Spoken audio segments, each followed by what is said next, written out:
section 4.1, polarization. Let's go ahead and say we have a neutral atom. All right, I'm going to draw the nucleus as something that has plus charge Q, and then there's going to be some number of electrons that live in some space that has some charge density. We'll call it volume charge density, doesn't really matter, of total charge minus Q. Right, so it's a neutral atom. Now, I'm going to go ahead and put that neutral atom in a region of space that has an electric field. Okay, so here is my electric field, and I can draw my atom here. All right, these two charge distributions are co-localized. Right, so the center of my electron cloud, if you will, is centered on the nucleus. All right, but once I turn this electron cloud on, or once I turn this electric field on, I'm going to notice that, all right, because I remember that the force that a charge feels is related to the charge times the electric field, right, those are vectors,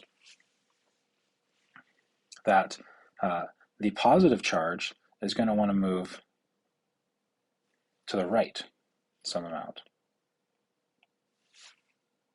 All right, the electric field points to the right, the charge is positive, so it feels a force to the right. Meanwhile, my cloud is going to want to move to the left.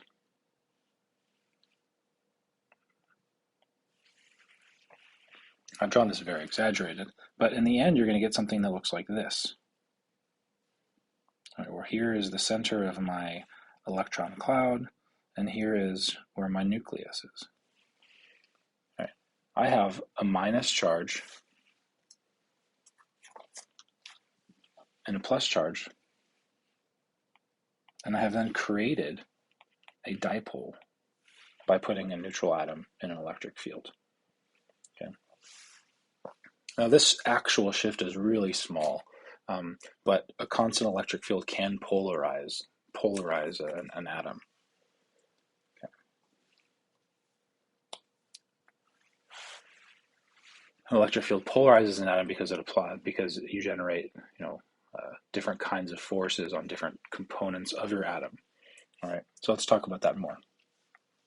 Now let's imagine instead of putting a neutral atom in an electric field, I put a dipole in an electric field. Okay, I'll draw my dipole as a minus charge and a plus charge. So I'll draw it here. Let's go ahead and say that this whole size is d. Right.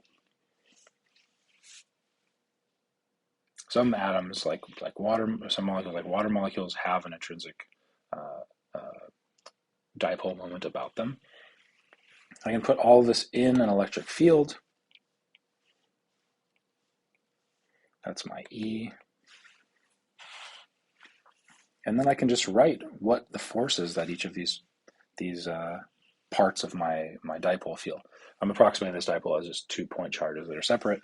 So I can write the force that the positive charge feels. That's Q times E. And then the negative charge, well, each one of these is a negative, so it's a negative charge Q times E. I wrote plus and minus, but they have the same magnitude. And the net force is equal to 0 if the electric field is constant across my dipole. Okay. But just because the force cancels doesn't mean that the torque cancels. All right. What are these forces looking like here? I can draw these on my diagram. My force for my positive Q is in the direction of my electric field. It's pointed that way. And the force for my negative charge has a negative sign associated with it, so it's pointed that way. Okay. So while this has a net force of 0, it has a non-zero net torque, and this dipole will rotate in this electric field. I can define what that torque is. Use capital N as our torque. I can go ahead and find the torque about the center of mass. This is going to be the sum of the two torques, R plus cross F plus. So the position of the positive charge crossed with the force that charge feels, plus the opposite, R minus crossed with F minus. All right, this is d over 2, where I'm using the magnitude d over 2 as being the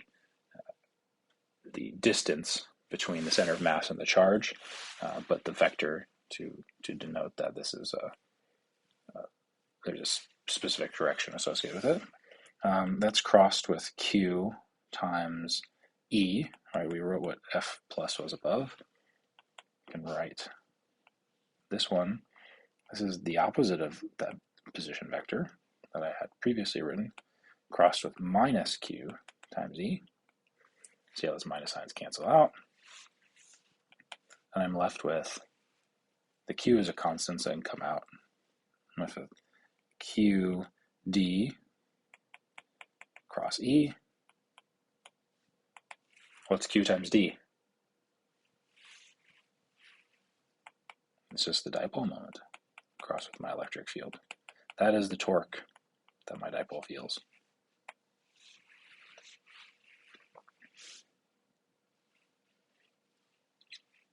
All right, so the force can be, the net force on a dipole can be 0.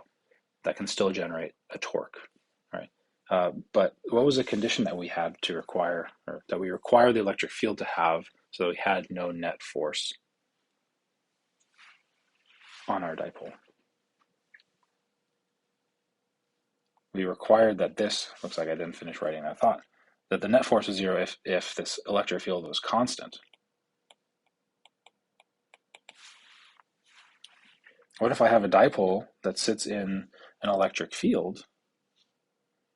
Let's say minus q plus q, that has a strength that varies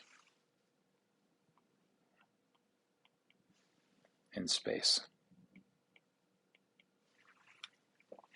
All right, the magnitude of the electric field at this point of my dipole, or this part, could be different than the magnitude of the electric field at this point. So let's go ahead and write what that force would be. If the electric field is not constant in space, we can still write the sum of our forces.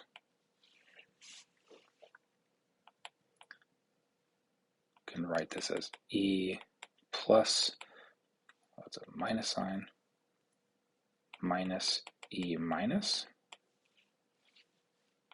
This is the charge of our dipole times the change in the energy across my dipole. Change in the electric field. I don't know what I said. It should be the change in the electric field. Now, I can find out what the change in the electric field is by taking advantage of the fact that the gradient tells me how a vector field changes as I move through space. Okay? So I can go ahead and write that this change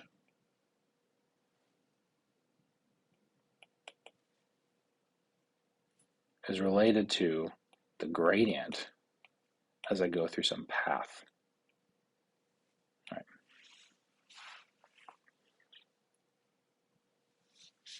And then I can write a more general expression for